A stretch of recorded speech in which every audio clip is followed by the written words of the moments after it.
24-ാം അധ്യായം സംഖ്യ പുറപ്പാട് 24:7. ശ്രുതികട്ടെ ഹല്ലേലൂയ.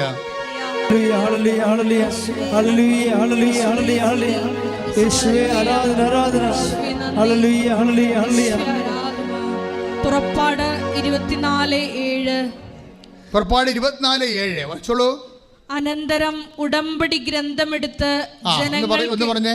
അനന്തരം ഉടമ്പടി ഗ്രന്ഥമെടുത്ത് ജനങ്ങൾ കേൾക്കെ വായിച്ചു. അപ്പോൾ അവർ പറഞ്ഞു, കർത്താവ് കൽപ്പിച്ചതെല്ലാം ഞങ്ങൾ ചെയ്യും. കൈയിടിച്ച് കർത്താവ്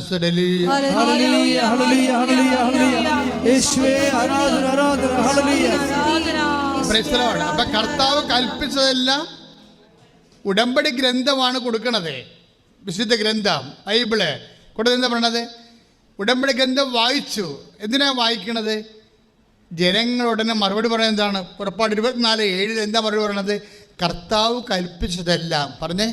കർത്താവ് കൽപ്പിച്ചതെല്ലാം ഞങ്ങൾ ചെയ്യും. അല്ലാതെ കർത്താവ് പറഞ്ഞെല്ലാം തിരിച്ചങ്ങോട്ട് കർത്താവ് എഴുതി തന്നെല്ലാം തിരിച്ചെഴുതുമെന്നല്ല പറഞ്ഞിരിക്കണം. എഴുതിക്കോ, പഠിക്കാൻ നല്ല കാര്യമാണ്. പക്ഷെ അത് ഉടമ്പടി എന്ന് പറയണത് അങ്ങനെ എഴുതാനോ അല്ലെങ്കിൽ ഞാൻ ഫുൾ ബൈബിൾ 3 പ്രാവശ്യം വായിച്ചെന്നൊക്കെ പറഞ്ഞില്ലേ, ഒരു കഥയുമില്ല. ഒരു ബൈബിൾ 1 പ്രാവശ്യം വായിച്ചാലും മതി. പക്ഷെ ബൈബിളിൻ്റെ ഉദ്ദേശം എന്താ? എഴുതാൻ വേണ്ടിയുള്ളതല്ല, വായിക്കാൻ വേണ്ടി മാത്രമുള്ളതല്ല. ഇതെല്ലാം വായിക്കുക, എഴുതുക എന്നുള്ള കാര്യത്തിലൂടെ അറിയുക എന്ന പ്രോസസ്സാണ് നടക്കുന്നത്, അല്ലേ? കർത്താവിനെ അറിയണേ എന്തിനാണ്? അറിഞ്ഞ് നമ്മൾ സ്നേഹിക്കും. ഏകസത്യദൈവമായി നിന്നെയും നീയെ യേശു ക്രിസ്തുവിനെയും അറിയുകയാണ് നിത്യജീവനാണ് ലക്ഷ്യം. അപ്പം ബൈബിൾ എഴുതുമ്പോൾ നമുക്ക് ലഭിക്കണത് എന്താണ്? അറിവ്. ബൈബിൾ വായിക്കുമ്പോൾ നമുക്ക് ലഭിക്കണത് എന്താണ്? അറിവ്. ഈ അറിവ് എന്തിനാ?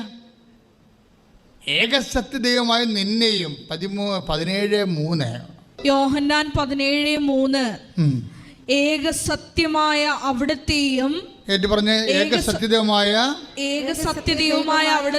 അവിടുത്തെയും അങ്ങയച്ച യേശു ക്രിസ്തുവിനെയും അറിയുക എന്നതാണ്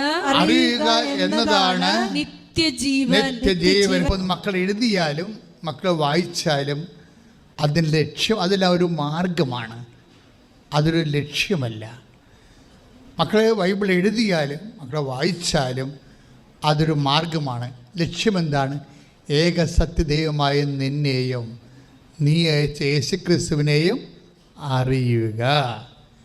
അറിയുകയാണ് നിത്യജീവൻ. നിങ്ങൾ ബൈബിൾ വായിക്കുന്നു, അതിൽ നിത്യജീവൻ ഉണ്ടെന്ന് നിങ്ങൾക്കറിയാം. കർത്താവ് പറഞ്ഞൊരു വാക്കാണത്. അതിൽ നിത്യജീവൻ ഉണ്ടെന്ന് നിങ്ങൾക്കറിയാം. ബൈബിളിൽ എന്തായിരിക്കണത്? നിത്യജീവനാണ്. നിത്യജീവനെ ഹോർഡർ ചെയ്യാതെ നിങ്ങൾക്ക് ബൈബിളിനെ സമീപിക്കാനോ കർത്താവിൻ്റെ വഴി ഉപയോഗിക്കാനോ മീനിങ് പറ്റത്തില്ല. അതായത് ഉടമ്പടി ദൈവത്തെ കക്ഷി ചേർക്കുന്ന പ്രാർത്ഥനയാണ്. നിൻ്റെ ജീവിതാവസ്ഥകളിൽ നിനക്ക് അവശതയുണ്ട്, നിനക്കിത് പുൾ ഔട്ട് ചെയ്യാൻ നിനക്കിത് മുന്നോട്ട് കൊണ്ടുപോകാൻ പറ്റാത്ത രീതിയിലുള്ള നിനക്കാനുള്ള നിനക്ക് കലിബറില്ല എന്ന് വിചാരിച്ചാൽ ദൈവത്തിനെ കൂടി നീ അതിൻ്റെ അകത്ത് കക്ഷി ചേർക്കാൻ പറ്റും. ദൈവത്തിനെ നിൻ്റെ ജീവിതത്തിലെ നിൻ്റെ ജീവിത പ്രശ്നത്തിന് ഒരു കക്ഷിയാക്കണത്, അങ്ങനെ ഒരു സംവിധാനം ഉടമ്പടിയല്ലാതെ ബൈബിളിലില്ല. നിങ്ങൾ ഉടമ്പടി ചെയ്യുമ്പോൾ അറിയണം. 2 ദിനവൃത്താന്തം 34:30 2 ദിനവൃത്താന്തം 34:30 ശ്രദ്ധിക്കട്ടെ. ഹല്ലേലൂയ. 2 ദിനവൃത്താന്തം 34:30 യൂദ ജെറുസലേം നിവാസികളെയും പുരോഹിതന്മാരെയും ലേവ്യരെയും വലിപ്പച്ചെറുപ്പമെന്നിയെ സകല ജനത്തെയും കൂട്ടി രാജാവ് കർത്താവിൻ്റെ ആലയത്തിലേക്ക് ചെന്നു. കർത്താവിൻ്റെ ആലയത്തേക്ക് രാജാവും പ്രവാചകന്മാരും ന്യായാധിപന്മാരും അവിടെയുള്ള എല്ലാ പ്രഭുക്കന്മാരും ജനങ്ങളോടുകൂടി ചെല്ലും. കർത്താവിൻ്റെ ആലയത്തിലേക്ക് ചെല്ലുകയാണ്. കർത്താവ് ഇരിക്കുന്ന ഇടത്തേക്ക് ചെല്ലുകയാണ്. എന്താ ചെന്നിരിക്കണത് പറഞ്ഞേ? ദേവാലയത്തിൽ നിന്ന് കണ്ടെത്തിയ ഉടമ്പടിയുടെ ഗ്രന്ഥം ബൈബിള്. കുറേ കാലത്തേക്ക് ഇവർ ഡിയാസ്പൊറയിലായിരുന്നല്ലോ. ഇവരെപ്പോഴും യുദ്ധവും ഓട്ടവും ജീവൻ പണയം വെച്ചുള്ള ജീവിതമായിരുന്നല്ല. അപ്പോഴും വൺസ് ഇവർക്ക് ആ ആധ്യാത്മിക ജീവിതമോ മതജീവിതമോ ഒക്കെ ഇല്ലാതെ ബൈബിൾ വരെ കൈമോശം വന്ന് പിന്നെ ഒരു സുപ്രഭാതത്തിൽ ദൈവം ഇത് തിരിച്ച് കണ്ടെത്താൻ ഇടയാക്കും. ബൈബിള് കണ്ടെത്തി ഉടമ്പടി പുസ്തകം എന്നാണ് പറയുക. ഉടമ്പടി പുസ്തകം കണ്ടെത്തി ഉടനെ ജനം വാവിട്ട് കരയും. അത് ഭയങ്കര ഒരു ഫീലാണ് ആ സംഭവം. കാര്യം കർത്താവ് ദൈവത്തിന് ലിങ്ക് കിട്ടിയ പോലെ ദൈവവുമായിട്ട്. എന്നിട്ട് രാജാവും ജനങ്ങളും കൂടെ ഉണ്ടായിരുന്ന എല്ലാ പ്രഭുക്കന്മാരും എല്ലാം കൂടി ദേവാലയത്തിലേക്ക് ഇടിച്ചു കയറുകയാണ്. ഇടിച്ചു കയറുമ്പോൾ എന്നാ സംഭവിക്കണത് പറഞ്ഞോളൂ? ദേവാലയത്തിൽ നിന്ന് കണ്ടെത്തിയ ഉടമ്പടിയുടെ ഗ്രന്ഥം അവരെ വായിപ്പിച്ച് കേൾപ്പിച്ചു. രാജാവ് ദേവാലയത്തിൽ നിന്ന് കണ്ടെത്തിയ ഉടമ്പടിയുടെ ഗ്രന്ഥം. ഇപ്പം വിശുദ്ധ ഗ്രന്ഥത്തിൻ്റെ പേരെന്താ? ഉടമ്പടിയുടെ ഗ്രന്ഥമെന്നാണ്. ജനങ്ങളെ വായിച്ച് കേൾപ്പിച്ചു. അടുത്ത വായിച്ചു കർത്താവിനെ പിൻചൊല്ലുമെന്നും. അതെ, നോക്കിയ റെസ്പോൺസ് ആൻഡ് റിയാക്ഷൻ. ഇവിടെയാണ് പ്രശ്നം. ഉടമ്പടി എന്ന് പറയണത് നിങ്ങളിത് ചെയ്യുമ്പോൾ അതിൻ്റെ ഒരു കേവലമായ റെസ്പോൺസ് ആൻഡ് റിയാക്ഷൻസ് ഉണ്ട്. അത് നമ്മുടെ ഭാഗത്തു നിന്ന് ഉണ്ടാവണം. ജനങ്ങളെ വായിച്ചു കഴിഞ്ഞപ്പോൾ ജനങ്ങൾ എന്താ പറഞ്ഞിരിക്കണത് പറഞ്ഞേ? കർത്താവിനെ പിൻചൊല്ലുമെന്നും. ഒന്ന് പറഞ്ഞ കർത്താവിനെ പിൻചൊല്ലുമെന്നും. കർത്താവിനെ പിൻചൊല്ലുമെന്നും പൂർണ്ണ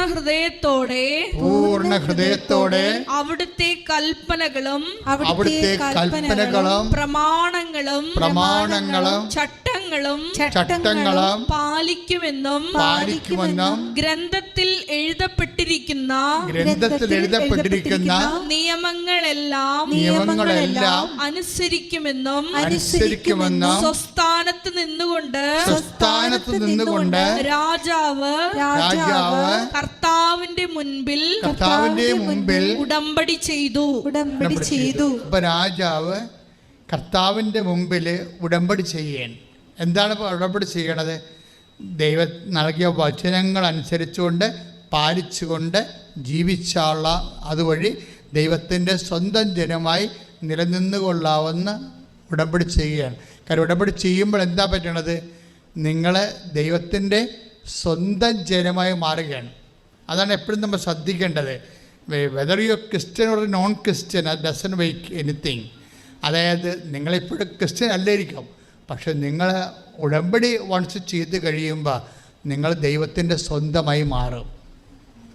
അതുകൊണ്ടല്ലേ ദൈവത്തിൻ്റെ സ്വന്തമായി കഴിഞ്ഞാൽ പിന്നെന്താ സംഭവിക്കണത്? നീ നടക്കേണ്ട വഴി 32-ാം സങ്കീർത്തനം എന്താ പറയണത് അല്ലേ? നീ നടക്കേണ്ട വഴി നിന്റെ മുഖത്ത് നോക്കി ഞാൻ ഉപദേശിക്കുമെന്ന്. ശ്രദ്ധിക്കട്ടെ. ഹല്ലേലൂയ.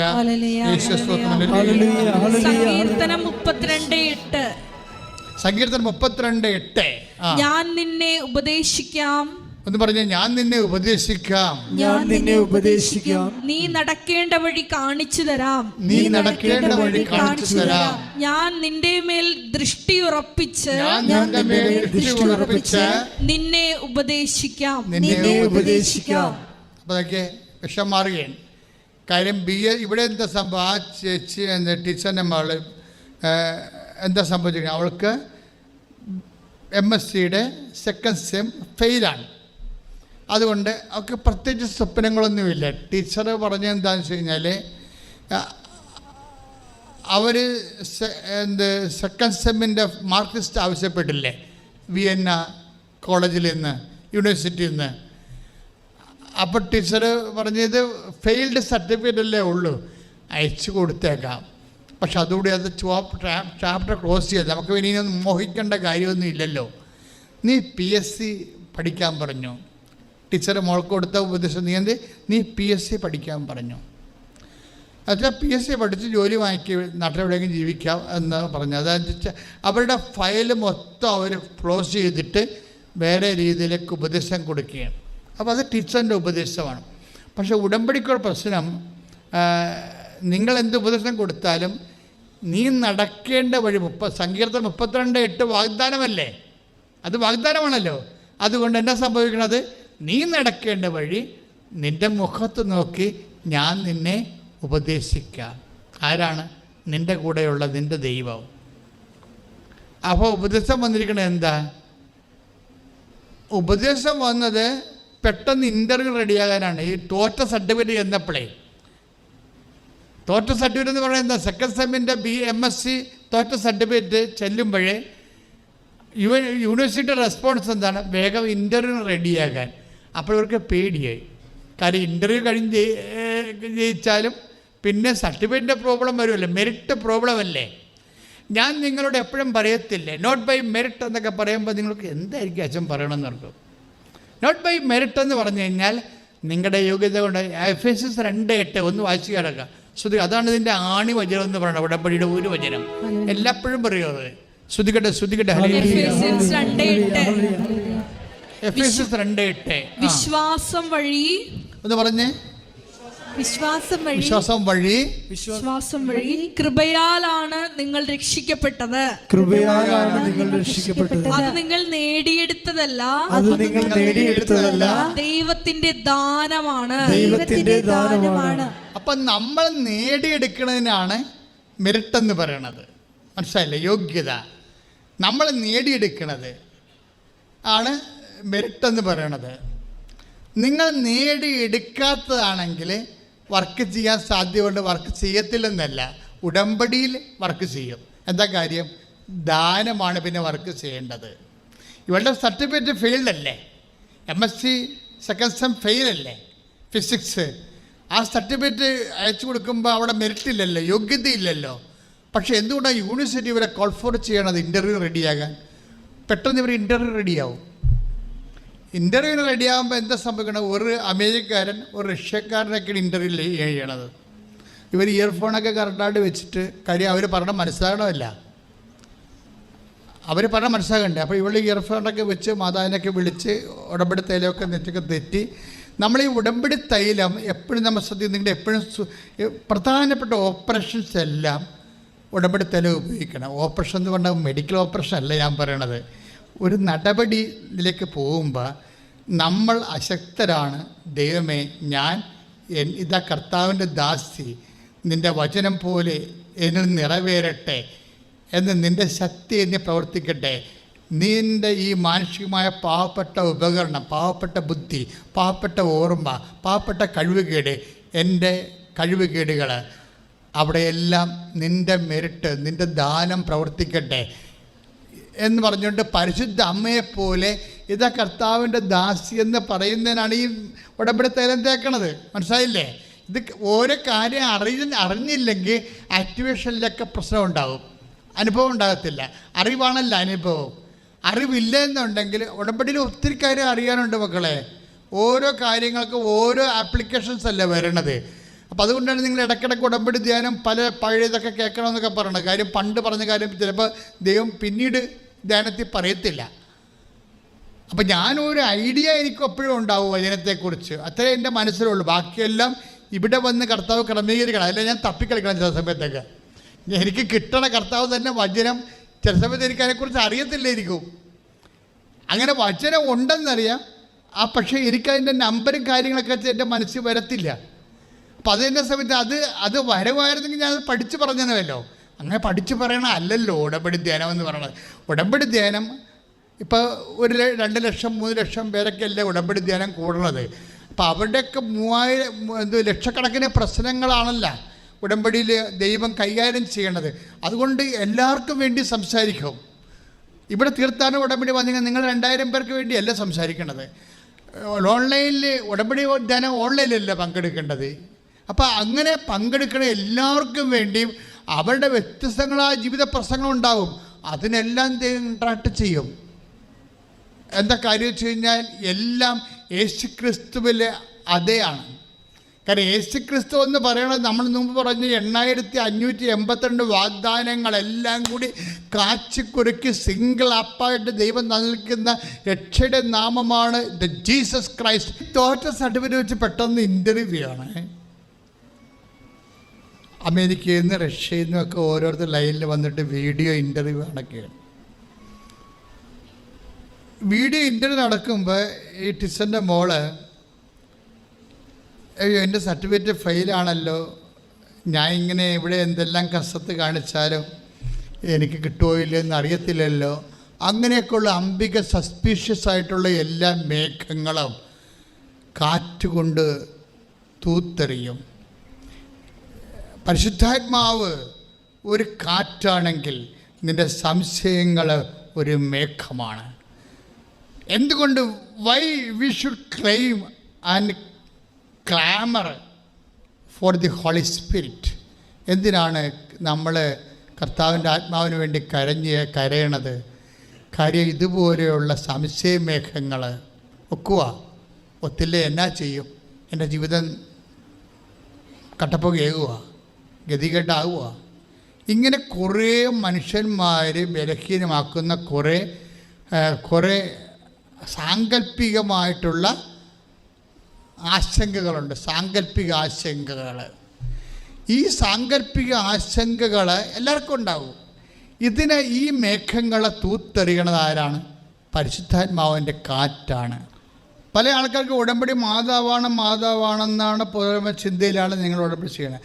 മാതാവ് ഇതിൻ്റെ ശക്തയായ പ്രവക്താവും മധ്യസ്ഥയുമാണ്. എനിക്ക് ഈ ശുശ്രൂഷ അല്ല, വേറെയും ശുശ്രൂഷ ഒത്തിരി ഉണ്ട്.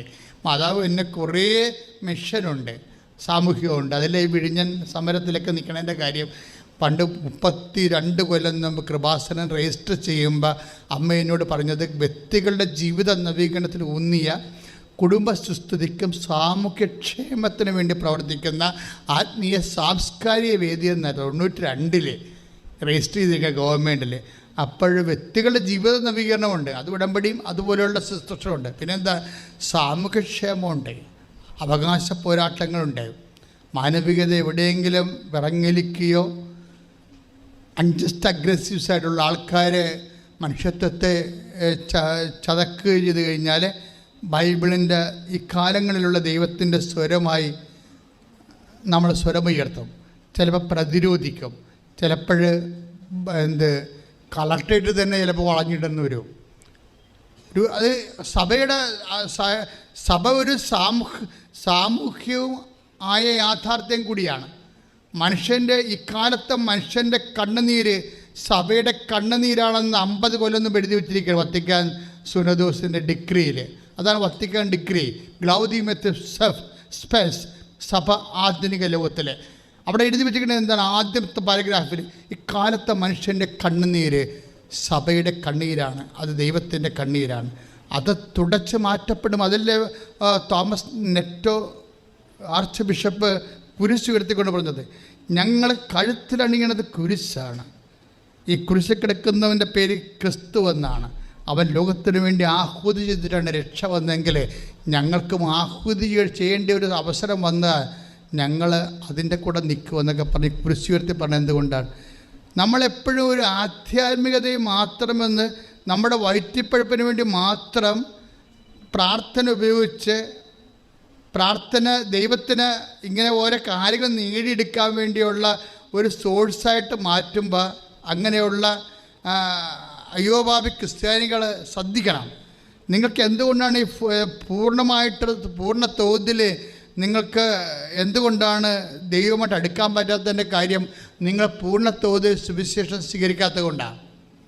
പൂർണ്ണ തോതിൽ സുവിശേഷം സ്വീകരിക്കുന്നവരെ നീതിക്ക് വേണ്ടി വിശക്കും, പൂർണ്ണ തോതിൽ സുവിശേഷം സ്വീകരിക്കുന്നവരെ നീതിക്ക് വേണ്ടി ദാഹിക്കും. നീതിക്ക് വേണ്ടി വിശക്കുന്നവർ ഭാഗ്യവാന്മാരെ, നീതിക്ക് വേണ്ടി ദാഹിക്കുന്നവരെ ഭാഗ്യവാന്മാരെന്ന് മലയിലെ പ്രസംഗത്തിൽ ഈശോ പറഞ്ഞിരിക്കുന്നത് അവൻ പറയണതാണ്. അവൻ പറയണത് പോലെ ചെയ്യണത്, ഉടമ്പടിയിലൂടെ വരണത് ഈ സമരവും അവകാശ പോരാട്ടവും പരിസ്ഥിതിക്കെതിരെ ഉള്ള സഖ്യപ്രവർത്തനം മുഴുവൻ പൊട്ടിച്ചിട്ടല്ലേ ഈ സാധനം ചെയ്യണത്. 1 കോടി കല്ലുകൾ വേണം, 1 കോടി ടൺ കല്ലുകൾ വേണം ഈ വിഴിഞ്ഞം തുറമുഖം ചെയ്യാൻ. വെറും 6 ലക്ഷമേ ഇപ്പോൾ ആയപ്പോൾ തന്നെ അതിൻ്റെ അകത്ത് 800 ടൺ വെള്ളത്തിൽ പോയി. ഇനി സഖ്യപ്രവർത്തനത്തിന് 2-3 മല എടുത്തു കൊണ്ടുവന്ന് അവിടെ ഇട്ടാൽ മാത്രമേ, അപ്പോൾ അതിൻ്റെ മലയും പോകും, അതുകൊണ്ട് വർഷകാലവും പോകും, കാടും പോകും, കേരളം മുഴുവനും സഹാറ മരുഭൂമിയായി പോകും. ഇപ്പം ഇതിനു വേണ്ടിയാണ് സമരം നടക്കണത്. ഇപ്പോഴ് സമരം ഇങ്ങനെ തീരത്തില്ല. സമരം എന്നുള്ളത് ഈ ഇന്ത്യ കണ്ട ഏറ്റവും വലിയ മനുഷ്യാവകാശ പ്രശ്നവും ലോകത്തിൻ്റെ പരിസ്ഥിതി ദുരന്തങ്ങളുടെ ഇന്ത്യൻ വെർഷനാണ് വിഴിഞ്ഞം. ഇതൊരു വിഷയമാണ്. ഇതിനു വേണ്ടി നിങ്ങൾ ശബ്ദമുയർത്തുകയോ സാന്നിധ്യം കൊണ്ട് സഹായിക്കുകയോ ചെയ്യുമ്പോഴാണ് നമ്മൾ പൂർണ്ണ തോതിലുള്ള സുവിശേഷ പ്രഘോഷകരോ സുവിശേഷ നടപ്പിൽ വരുത്തുന്ന ഉടമ്പടി പടയാളികളായി മാറണത്. അപ്പോൾ ഒരു അമേരിക്കക്കാരൻ, ഒരു റഷ്യക്കാരൻ, ഒരു ഓസ്ട്രിയക്കാരൻ എല്ലാവരും വീഡിയോ ഇൻ്റർവ്യൂ ചെയ്തുകൊണ്ടിരിക്കുകയാണ്. വീഡിയോ ഇൻ്റർവ്യൂ ചെയ്യുമ്പോൾ ഈ കുട്ടി പറയുന്ന സത്യമുണ്ട്. ഇൻ്റർവ്യൂ കഴിയുമ്പോൾ അതായത് ഇവർക്കാണെങ്കിൽ ഭയങ്കര ആദ്യമായിട്ടാണ് ഫസ്റ്റ് ടൈം ഒരു വീഡിയോ ഇൻ്റർവ്യൂയിൽ ഇൻ്റർനാഷണൽ ലെവലിൽ പങ്കെടുക്കുന്നത്. അവരുടെ ഫോണറ്റിസം അല്ലേ, അവരുടെ പ്രൊണൗൺസിയേഷൻസ് അല്ലേ, ഡിക്റ്റംസ്, ആക്സൻ്റൊക്കെ അവരുടേതല്ലേ. അപ്പോൾ അത് നമുക്ക് ക്യാച്ച് ചെയ്യാതെ മലയാളം ഇംഗ്ലീഷിൽ നമ്മൾ ഇംഗ്ലീഷ് പഠിച്ചിട്ടുണ്ടെങ്കിൽ മലയാളമല്ലേ നമ്മൾ ബേസിക്കായിട്ടുള്ളത്. അപ്പോൾ അതുകൊണ്ട് ക്യാച്ചിങ്ങിൻ്റെ ഒരു പ്രോബ്ലം ഉണ്ട്. പക്ഷേ ഇവർ പറയണത് ആ സമയത്ത് ഇത്രയും ഈ വീഡിയോ കോൺഫറൻസിനുള്ളിൽ എനിക്ക് നന്നായിട്ട് വളരെ കോൺഫിഡൻഷ്യലായിട്ട് എനിക്ക് പ്രസൻറ്റ് ചെയ്യാൻ പറ്റി. എന്ന് വെച്ച് കഴിഞ്ഞാൽ വല്ലാത്തൊരു ധൈര്യം എൻ്റെ ഉള്ളിൽ അഭിഷേകമായി. നോട്ട് ദ പോയിൻറ്റ്, ഇതാണ് വിഷയം. ഇവിടെ അമ്മയും പണ്ട് പറഞ്ഞത് എന്താ? അതുതന്നെയല്ലേ പറഞ്ഞത്. അവരുടെ അമ്മ മരിച്ചപ്പോൾ അവർ ഡിപ്രഷനായിപ്പോയി. ഉടമ്പടി എടുത്തപ്പോൾ എനിക്ക് ധൈര്യം കിട്ടിയെന്ന്. ആ വാക്ക് തന്നെ ഇപ്പം ഈ അവരുടെ മകളും പറയണത് എന്താണ്? ഈ റഷ്യക്കാരും അമേരിക്കക്കാരും ഓസ്ട്രേലിയക്കാരുമായിട്ട് ഞാൻ ഓൺലൈനിൽ വീഡിയോ കോൺഫറൻസ് നടത്തുമ്പോൾ എനിക്ക് വല്ലാത്തൊരു ധൈര്യം. ഞാൻ ഫസ്റ്റ് ടൈമാണ് ഞാൻ ചെയ്യണത്. പക്ഷേ എനിക്ക് ഇന്ന് വരെ കിട്ടാത്തൊരു ധൈര്യം എനിക്ക് കിട്ടി. That is the fruit of the covenant. അതാണ് ഉടമ്പടിയുടെ ഒരു ഫലം. എന്താണ്? ശക്തനും ധീരനുമായിരിക്കുക. ഉടമ്പടി ചെയ്യുമ്പോൾ ജോഷുവയോട് ദൈവം ആദ്യം പറഞ്ഞത് എന്താണ്? Read it. ശക്തനും ധീരനുമായിരിക്കുക. പറഞ്ഞേ, ശക്തനും ധീരനുമായിരിക്കുക. ശക്തനും ധീരനുമായിരിക്കുക. ഭയപ്പെടുകയോ പരിഭ്രമിക്കുകയോ ചെയ്യരുതെന്നും നിന്നോട് ഞാൻ കൽപ്പിച്ചിട്ടില്ലയോ? നിന്റെ ദൈവമായ കർത്താവ് നീ പോകുന്നിടത്തെല്ലാം നിന്നോട് കൂടെ ഉണ്ടായിരിക്കും. സ്തുതിക്കട്ടെ. ഹല്ലേലൂയ. ഉടമ്പടിയിലൂടെ നമ്മുടെ കൂടെ സഞ്ചരിക്കുന്ന അവിടുത്തെ സാന്നിധ്യത്തിന് നന്ദി പറയുന്നു. നമ്മളെ ശക്തിപ്പെടുത്തുന്ന അവിടുത്തെ സാന്നിധ്യത്തിന് നന്ദി പറയുന്നു. ഹല്ലേലൂയ. യേശുവേ നന്ദി, യേശുവേ ആരാധന. അപ്പൊ നീ ഭയപ്പെടണ്ട. എന്തൊക്കെയാ പറഞ്ഞിരിക്കണത്? നിന്നോട് ഞാൻ പറഞ്ഞിട്ടില്ലേ? എന്താണ് പറഞ്ഞിരിക്കുന്നത്? വാഗ്ദാനം ചെയ്തിട്ടില്ലേ എന്നാ ചോദിക്കണതേ. നിന്നോട് ഞാൻ പറഞ്ഞിട്ടില്ലേ? നിനക്ക് ഞാൻ വാഗ്ദാനം തന്നിട്ടില്ലേ? എന്താണ്? നീ ശക്തനായിരിക്കുക, ശക്തയായിരിക്കുക, ധീരയായിരിക്കുക, നീ ഭയപ്പെടേണ്ടെന്ന. എന്താ കാര്യം? ഞാൻ നിൻ്റെ കൂടെയുണ്ട്. ഈ ദൈവം നമ്മുടെ കൂടെയുണ്ട്. അതാണ് ഉടമ്പടിയുടെ മർമ്മം എന്ന് പറയണത്. നിങ്ങളെ ഒരു ബ്ലെസ്സിങ്സിനെ കുറിച്ച് എപ്പോഴും ഇങ്ങനെ ഓവർ ബോധഡ് ആകരുത്. അനുഗ്രഹത്തെക്കുറിച്ച് ആവശ്യമില്ലാത്ത രീതിയിൽ ആശങ്കപ്പെടരുത്. ഉടമ്പടി ഏറ്റവും വലിയ അനുഗ്രഹം ദ പ്രസൻസ് ഓഫ് ഗോഡാണ്. എന്താണ്? ദൈവത്തിൻ്റെ സാന്നിധ്യം. അതുകൊണ്ടാണ് ഞങ്ങൾ നിങ്ങളോട് എപ്പോഴും നിങ്ങൾ മിനിമം വിശുദ്ധി സൂക്ഷിക്കണമെന്ന് എല്ലാ ഉടമ്പടി ധ്യാനത്തിലും പറയും. കാര്യം ജോഷുവയോട് ശക്തനും ധീരനുമായിരിക്കുക, ഞാൻ നിൻ്റെ കൂടെ ഉണ്ടെന്ന് പറയുമ്പോഴേ നമ്മൾ കൂടെയുള്ളവരാരാണ്? നമ്മുടെ കൂടെയുള്ളവരാരാണ്? മോസസിനോട് ആദ്യം ഉടമ്പടി ചെയ്യുമ്പോൾ മോസസിനെ കാണാൻ വേണ്ടി ദൈവം വരുമ്പോൾ ആദ്യം മോസസിനോട് പറയണത് എന്താ? നീ നിൽക്കുന്ന സ്ഥലം പരിശുദ്ധമാണ് അല്ലേ?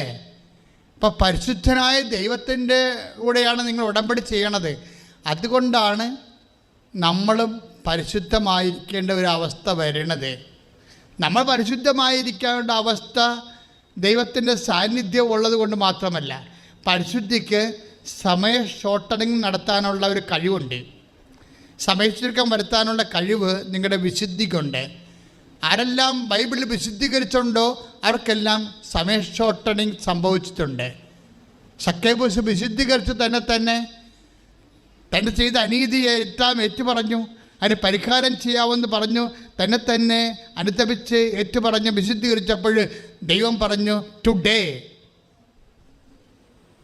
ഇന്ന് ഈ ഭവനത്തിന് രക്ഷ കൈവന്നിരിക്കുന്നു. അപ്പോൾ അത് സമയച്ചുരുക്കമാണ് സംഭവിക്കുന്നത്. സമയച്ചുരുക്കവും വിശുദ്ധിയും തമ്മിൽ ബന്ധമുണ്ട്. നിങ്ങളുടെ സമയം ചുരുങ്ങണില്ലെങ്കിൽ നിങ്ങളുടെ വിശുദ്ധി നിങ്ങൾ ഇൻസ്പെക്ട് ചെയ്യേണ്ടതാണ്. നിങ്ങളുടെ വിശുദ്ധിയെ നിങ്ങൾ ഒരു ഇൻട്രോസ്പെക്റ്റ് ചെയ്യേണ്ടതാണ്. ആന്തരികമായിട്ട് ഒരു ശോധന ചെയ്യേണ്ടതാണ്. എൻ്റെ വിശുദ്ധ നിലവാരം എങ്ങനെയുണ്ട്? വാക്ക്, പ്രവൃത്തി, വിചാരങ്ങൾ, പിന്നെ സമർപ്പണ രീതികൾ എവിടെയില്ല. അപ്പോൾ നിങ്ങളോർക്കും വിശുദ്ധി കൊണ്ട് ദൈവത്തെ വിലക്ക് വാങ്ങിക്കാമോ എന്നല്ല. നമ്മൾ ഉടമ്പടി ചെയ്യുമ്പോൾ ഒരു പ്രീ റിക്വസിറ്റാണത്.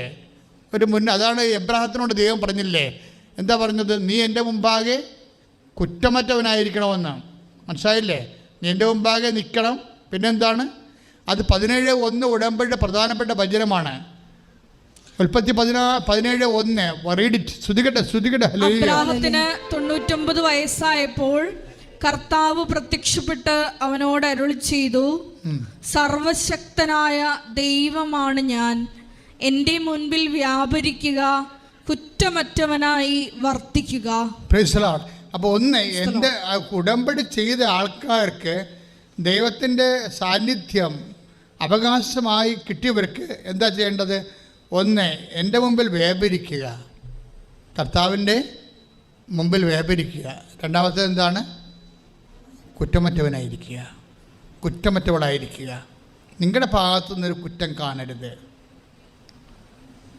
കർത്താവ് കുറ്റം വിധിക്കാത്തവനാണ് ഭാഗ്യവാൻ. നിങ്ങളെ കുറ്റം വിധിക്കാത്തതല്ല പ്രശ്നം. കർത്താവ് കുറ്റം വിധിക്കുക എന്ന് പറഞ്ഞാൽ രണ്ടും രണ്ടാണ്. ഇപ്പം നമ്മൾ നിൻ്റെ സഹോദരന് നിന്നോട് ഒരു കെറിവ്, ദേഷ്യം ഉണ്ടെന്ന് നീ കണ്ടാൽ കാഴ്ചവെച്ച വസ്തു അവിടെ വെച്ചിട്ട് അവിടെ പോയി അവനോട് പോയി അനുരഞ്ജനപ്പെടാൻ പറഞ്ഞില്ലേ? അതെന്താ കാര്യം? നിൻ്റെ മുമ്പിൽ കുറ്റമില്ലല്ലോ. നിൻ്റെ മുമ്പ് നോക്കിയാൽ കുറ്റമില്ലത്. എന്താ കാര്യം? അയാളാണ് പ്രശ്നം ഉണ്ടാക്കിയത്. ഞാനൊന്നും ചെയ്തില്ലല്ലോ, അയാളല്ല പ്രശ്നം ഉണ്ടാക്കിയത്. അതിന് ഞാനെന്തിനാ ചെയ്യാനാണ്? പക്ഷെ കർത്താവ് പറയണത് എന്താണ്? കർത്താവിൻ്റെ മുമ്പിൽ കുറ്റമറ്റവനായിരിക്കണമെന്നാണ് ഭാഗ്യവാൻ. നിൻ്റെ മുമ്പിൽ നീ ചിലപ്പോൾ കുറ്റമറ്റ ആളായിരിക്കും, നീ ചെയ്യുന്ന തെറ്റില്ലായിരിക്കും. പക്ഷെ അതുകൊണ്ട് നമുക്ക് ഗുഡ് സർട്ടിഫിക്കറ്റ് കിട്ടണം നിർബന്ധമില്ല. കർത്താവ് കുറ്റം വിധിക്കാത്ത വ്യക്തിയാണ് ഭാഗ്യവാൻ. റീഡിറ്റ്. ശ്രുതികട്ടെ. ഹല്ലേലൂയ. യേശുവേ നന്ദി. ഹല്ലേലൂയ. ഹല്ലേലൂയ. യേശുവേ ആരാധന ആരാധന ആരാധന ആരാധന. ഹല്ലേലൂയ. ഹല്ലേലൂയ. ഹല്ലേലൂയ. ഹല്ലേലൂയ. യേശുവേ നന്ദി. യേശുവേ സ്തുതി. Hallelujah. Hallelujah. Hallelujah. Hallelujah. Hallelujah. കരയല്ലേ, തളരല്ലേ, നെഞ്ചൊന്നു നീടല്ലേ, നിന്നെ കാണാൻ നിന്നെ കേൾക്കാൻ നാഥനുണ്ടിവിടെ, ആരാധിച്ചിടാം. പരിശുദ്ധ പരമദിവ്യകാരുണ്യത്തിന് എന്നേരവും ആരാധനയും സ്തുതിയും പുകഴ്ചയും ഉണ്ടായിരിക്കട്ടെ.